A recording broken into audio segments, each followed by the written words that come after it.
Very good morning to all of you. स्वागत करता हूं आपका अपना यूट्यूब चैनल मैथ्स अड्डा सारण में। चलिए मैं फिर हाजिर हो गया एक नया सेशन लेके। आज हम देखने वाले हैं इसके जहाँ साइंस का प्रैक्टिस सेट 26 देखने वाले हैं। अगर अभी तक आपने 25 प्रैक्टिस सेट नहीं देखा है तो इसका मैंने प्लेलिस्ट बना दिया है, आप वहां से जाके देख सकते हैं। तो चलिए, अगर आप हमारे चैनल पर नए हैं तो चैनल को सब्सक्राइब कर लें और वीडियो को अंत तक देखिए ताकि आपको इसका फ़ायदा मिल सके। और घर पर रहें, सुरक्षित रहें, पढ़ते रहें। चलिए बिना टाइम वेस्ट किए आज का पहला क्वेश्चन देखते हैं। आज का पहला क्वेश्चन है कि मुक्तावस्था में गिरते हुए पिंड द्वारा तय की गई दूरी समानुपाती होती है। किसके समानुपाती होती है? मान लीजिए आपने छत पर से कोई वस्तु गिराया, ठीक है।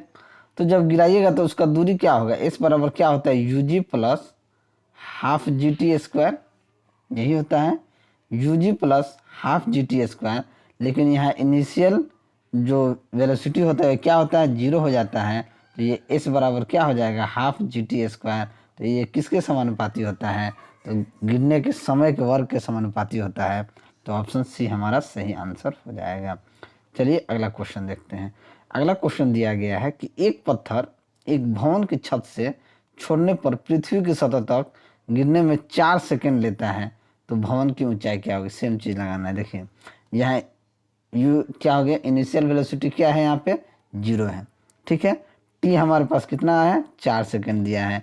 जी हम क्या लेते हैं? जी हम 9.8 मीटर पर सेकेंड स्क्वायर लेते हैं। फार्मूला क्या लगाएंगे? फार्मूला लगाएंगे एस बराबर U T plus half g t square, ठीक है। जब हमारा इनिशियल वेलोसिटी जीरो है तो ये चीज़ तो पूरा जीरो हो जाएगा। तो इस बराबर क्या हो जाएगा? हाफ जी हमारा 9.8 है, टी हमारा दिया है 4 सेकेंड, तो 4 का स्क्वायर क्या हो जाएगा? 16। 2 से 16 को काट दीजिए 8 बार में। अब ये क्या हो जाए? 8 हटाएं 64 के 4, हाथ में 6, 8 9 72, 6 78, यानी कि 78.4 मीटर क्या हो जाएगा? उस भवन का ऊंचाई हो जाएगा। तो ऑप्शन डी हमारा सही आंसर हो जाएगा।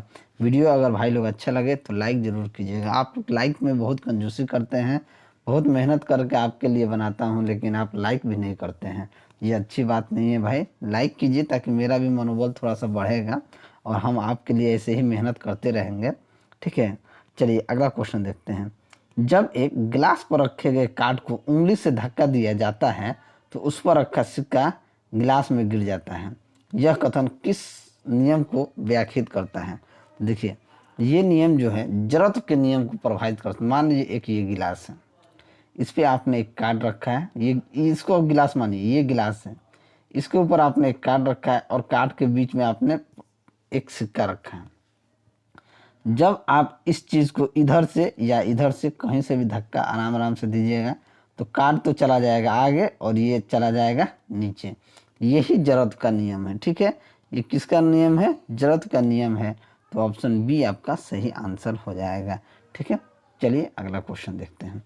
अगला क्वेश्चन है कि गतिज ऊर्जा और स्थितिज ऊर्जा को सम्मिलित रूप से क्या कहा जाता है? तो हम जानते हैं कि मैकेनिकल एनर्जी बराबर होता है kinetic energy plus potential energy. यही होता है कि यांत्रिक ऊर्जा बराबर होता है गतिज ऊर्जा प्लस स्थितिज ऊर्जा। क्या होता है? यांत्रिक ऊर्जा बराबर। तो ऑप्शन सी हमारा सही आंसर हो जाएगा। एकदम ये चीज़ एम ई बराबर के ई प्लस पी ई याद रखिएगा। मैकेनिकल इंजीनियर बराबर kinetic energy plus potential energy, ठीक है। चलिए अगला क्वेश्चन देखते हैं। आशा करता हूँ आपको अच्छे से समझ में आ रहा होगा। अगला क्वेश्चन देखते हैं कि गुरुत्वाकर्षण का सार्वभौमिक नियम डैश पर लागू होता है। तो गुरुत्वाकर्षण का जो नियम होता है ये वस्तुओं को युग्मों पर लागू होता है। जैसे एफ बराबर जी m1 m2 बट्टा आर स्क्वायर। यही क्या है? सार्वभौमिक नियम क्या है? ये जी है। ये बड़ा वाला जी को सार्वभौमिक नियम कहते हैं। तो ये किस पे लागू होता है? ये वस्तुओं के किसी भी युग्म पे लागू होता है। तो ऑप्शन बी हमारा सही आंसर हो जाएगा। सूर्य ग्रहण पे नहीं, पृथ्वी चंद्रमा पर नहीं और पृथ्वी सूर्य पे नहीं लगता है। बात को समझ गए होंगे। चलिए एक और चीज़ है, जैसे हम लोग स्मॉल जी की बात करते हैं तो स्मॉल जी का जो मान होता है पृथ्वी के केंद्र पर, उसका जो स्मॉल जी का मान क्या होता है? शून्य होता है। ये चीज़ भी आप दिमाग में रखेंगे। चलिए अगला क्वेश्चन देखते हैं। कि निम्न में से कौन सा कथन गलत है। गलत कथन हमको बताना है। वस्तु का भार ध्रुवों पर अधिक और विषुवत रेखा पर न्यूनतम होता है। वस्तु का भार ध्रुवों पर न्यूनतम और विषुवत रेखा पर अधिकतम होता है। पृथ्वी के केंद्र पर वस्तु का भार शून्य होता है, ये तो सही है। वस्तु से अधिक ऊंचाई पर जाने पर उसका भार कम हो जाता है, ये भी सही है। अब हम ए बी में आते हैं। वस्तु का भार ध्रुवों पर अधिक होता है, ठीक है, और विषुवत रेखा पर न्यूनतम होता है, ये भी बात सही है। यानी कि गलत जो है यही गलत है और यही गलत हमारा सही आंसर हो जाएगा। तो ऑप्शन बी हमारा सही आंसर हो जाएगा। चलिए अगला क्वेश्चन देखते हैं कि किस सिद्धांत या नियम के आधार पर वस्तुएं पानी में तैरती हैं। तो पानी में तैरने का नियम किसने दिया था? तो सबसे पहले आर्किमिडीज सिद्धांत, आर्किमिडीज का सिद्धांत आर्किमिडीज साहब ने पानी में तैरने के लिए बताया था। तो ऑप्शन सी हमारा सही आंसर हो जाएगा, ठीक है। ये आर्किमिडीज साहब का सिद्धांत है, पानी में तैरना उड़ना, ये सब आर्किमिडीज का सिद्धांत है, ठीक है। न्यूटन का गति नियम आपने जाना होगा, फैराडे का नियम आप जानते होंगे, ओम का नियम आप भी जानते होंगे, ठीक है। आर्किमिडीज सिद्धांत से ये वस्तु पानी में तैरती है। चलिए अगला क्वेश्चन देखते हैं कि ठोस द्रव और गैस द्रव में विसरित होते हैं। विसरण के संबंध में निम्न में से कौन सा विकल्प सत्य है यानी सही है? द्रवों की विसरण दर ठोस या गैसों की तुलना में अधिक होती है? नहीं होती है। गैसों के विसरण दर द्रव या ठोस की तुलना में अधिक होती है। तो गैसों की विसरण दर जो होती है द्रव या ठोस की तुलना में अधिक होती है। तो ऑप्शन बी ही हमारा सही आंसर हो जाएगा, ठीक है। तो ऑप्शन बी हमारा सही आंसर हो जाएगा, आगे हमको देखने की जरूरत नहीं है। अगला क्वेश्चन देखता है, क्वांटम सिद्धांत का प्रयोग निम्नलिखित में से किसे स्पष्ट करने के लिए किया जाता है? तो क्वांटम का सिद्धांत जो है वो किसे स्पष्ट करने के लिए किया जाता है? तो विद्युत प्रभाव को स्पष्ट करने के लिए किया जाता है, ठीक है। यानी प्रकाश विद्युत प्रभाव को स्पष्ट करने के लिए किया जाता है। तो ऑप्शन डी हमारा सही आंसर हो जाएगा। क्वांटम सिद्धांत पदार्थ द्वारा ऊर्जा के उत्सर्जन, अवशोषण और कणों के गति के साथ संबंधित होता है। थोड़ी सी तबीयत में कमी आ गई है भाई, गला में खराश हो रहा है। ब्लैक बॉडी किसकी विकिरण को अवशोषित कर सकती है? तो ब्लैक बॉडी जो है जितने भी तरंगदैर्घ्य होते हैं उसके विकिरण को वो अवशोषित कर लेती हैं। यानी सभी तरंगदैर्घ्य के विकिरण को ब्लैक बॉडी क्या करती है? अवशोषित कर लेती है। तो ऑप्शन डी हमारा सही आंसर हो जाएगा, ठीक है। देखिए वैसा पिंड जो लगभग सारे ऊष्मा विकिरण को अवशोषित कर लेता है उसे कृष्ण पिंड भी कहा जाता है, ब्लैक पिंड या कृष्ण पिंड भी कहा जाता है। देखिए काजल जो होता है ना उसमें 95% ऊष्मा विकिरण को अवशोषित करता है, ठीक है। आप देखेंगे कि काला आदमी सारे ऊष्मा विकिरण को क्या कर लेता है? काला चीज जो होता है उसमें अवशोषित कर लेता है। काला आदमी को बहुत ज़्यादा गर्मी लगता है, आप देखे होंगे जितना आदमी काला होता है उसको गर्मी बहुत ज़्यादा लगता है। क्यों? क्योंकि जितना भी ऊष्मा होता है ना वो चीज़ को वो एब्जॉर्ब कर लेता है, जिसके कारण उसे गर्मी अधिक लगती है, ठीक है। अब वही गोरा आदमी होगा वो ऊष्मा विकिरण को परावर्तित कर देता है यानी रिफ्लेक्ट कर देता है, इसलिए उसे गर्मी उतना नहीं लगता है, ठीक है। आप लोग देखे होंगे आपके दोस्त वगैरह काले होंगे या गोरे होंगे तो उनमें ये चीज़ होता है, ठीक है। अगला क्वेश्चन देखते हैं, एक्सरे जो अब चिकित्सा के क्षेत्र में दैनिक रूप से रोग निदान के लिए उपयोग किया जाता है उसकी खोज किसके द्वारा की गई थी? तो एक्सरे की खोज विल्हेम रॉन्टगन ने की थी। क्या है? विल्हेम रॉन्टगन ने। तो ऑप्शन ए हमारा सही आंसर हो जाएगा, ठीक है। अगला क्वेश्चन देखते हैं, इनमें से कौन सा रासायनिक परिवर्तन का एक उदाहरण है?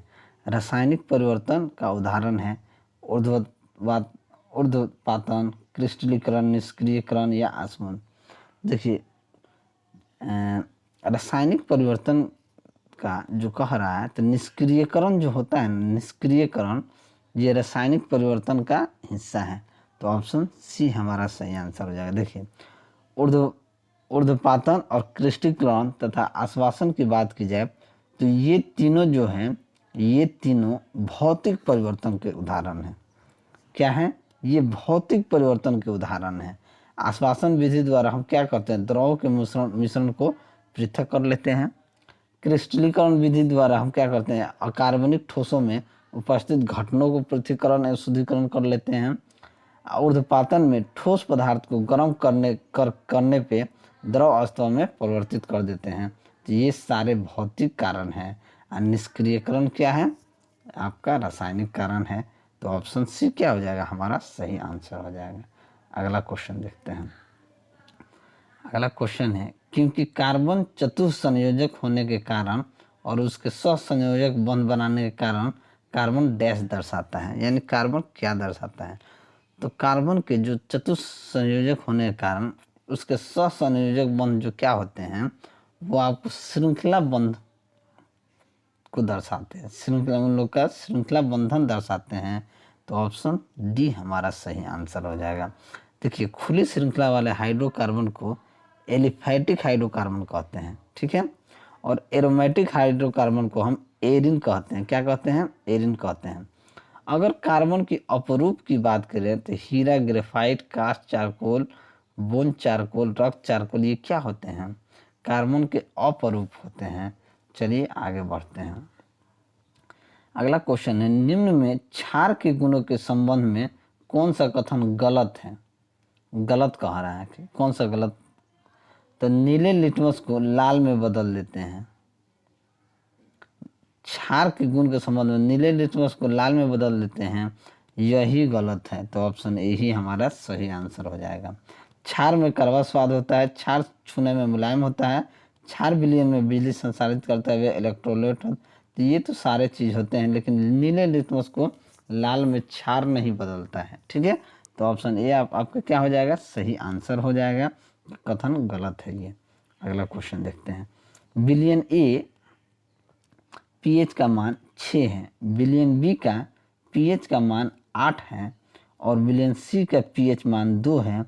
किस विलयन में हाइड्रोजन आयन की सांद्रता सबसे अधिक होगी, यानी सबसे अधिक किस में होगी, जिसका सबसे कम होगा उसी का सबसे ज़्यादा होगा। क्या होगा, जिसका पीएच मान सबसे कम होगा उसका हाइड्रोजन आयन की सांद्रता सबसे अधिक होगी, ठीक है। तो सबसे कम किसका है, सी का है। तो ऑप्शन ए हमारा सही आंसर हो जाएगा, यानी कि सी का हाइड्रोजन आयन की सांद्रता क्या हो जाएगी, सबसे अधिक होगी, ठीक है। अगला क्वेश्चन देखते हैं।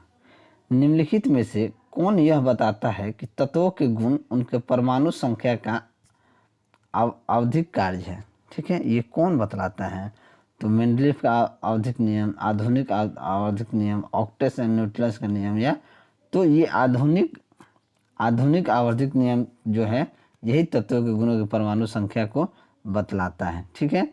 तो ऑप्शन कौन हो जाएगा, ऑप्शन बी हमारा सही आंसर हो जाएगा।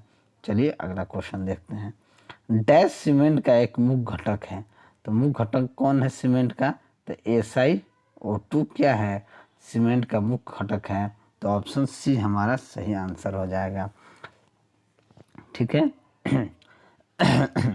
चलिए अगला क्वेश्चन देखते हैं कि धातु ऑक्साइड बनाने के लिए डैश की भाप के साथ अभिक्रिया करती है। तो धातु ऑक्साइड बनाने के लिए आयरन की भाप आयरन की भाप के साथ अभिक्रिया करके बनाती है। तो ऑप्शन डी हमारा सही आंसर हो जाएगा। अगला क्वेश्चन देखते हैं। C6H14 में कितने समावयवी यानी आइसोमर हैं। तो अगर आइसोमर की बात की जाए C6H14 में, तो टोटल आइसोमर कितने हैं, ये टोटल आइसोमर इसमें 5 हैं। तो ऑप्शन डी हमारा सही आंसर हो जाएगा, ठीक है।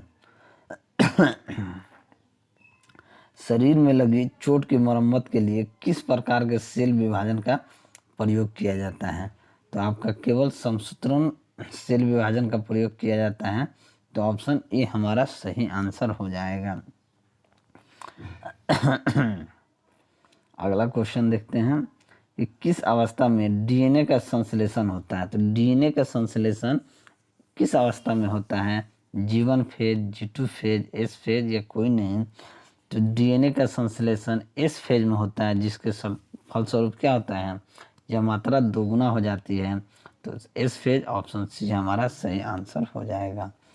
अगला क्वेश्चन देखते हैं, हीमोग्लोबिन क्या है।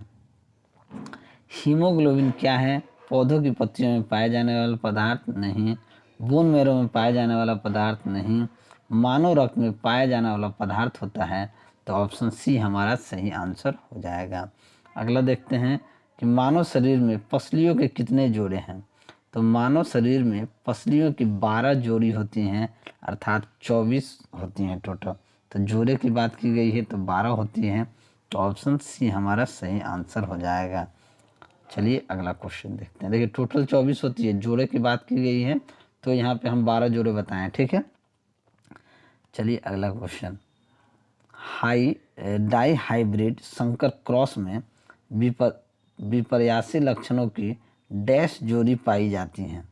विपर्यासी लक्षण से उत्पन्न जोड़े स्वतंत्र रूप से व्यवहार करते हैं, एक जोड़ा स्वतंत्र रूप से वर्गीकरण करता है। देखिए डाई हाइब्रिड क्रॉस के जो 2 लक्षण होते हैं वो क्या क्या होते हैं? ये होते हैं आर आर वाई वाई, यानी गोला एवं पीला बीज, आर आर वाई वाई, ठीक है, गोला एवं पीला बीज, तथा आर आर वाई वाई जो झुर्रीदार एवं हरा बीज से उत्पन्न पौधों के बीच क्रॉस कराने पर पहली पीढ़ी में गोल एवं पीला बोन वाले पौधे प्राप्त होते हैं, ठीक है। तो ये क्या हो जाएगा? इसका आंसर हो जाएगा 2, ठीक है। वर्गीकरण कर, एक जोड़ा स्वतंत्र रूप से वर्गीकरण करता है तो कितने हैं? 2। तो ऑप्शन सी हमारा सही आंसर हो जाएगा, क्योंकि डाई हाइब्रिड क्रॉस में गोल एवं पीला 2 लक्षण होते हैं, ठीक है। चलिए अंतिम क्वेश्चन देखते हैं, हम आलू के पौधे का कौन सा भाग खाते हैं। तो हम आलू के पौधे का कौन सा भाग खाते हैं? तो हम तना खाते हैं। क्या खाते हैं? हम तना खाते हैं। तो ऑप्शन डी हमारा सही आंसर हो जाएगा। तो चलिए अगर आपको मेरा वीडियो अच्छा लगा होगा तो वीडियो को लाइक करें, दोस्तों में शेयर करें। अगर आप हमारे चैनल पे नए हैं तो चैनल को सब्सक्राइब करें। मैं ऐसे ही वीडियो लेकर आपके सामने हाजिर होता रहूँगा। चलिए मिलते हैं अगले वीडियो में, तब तक के लिए जय हिंद।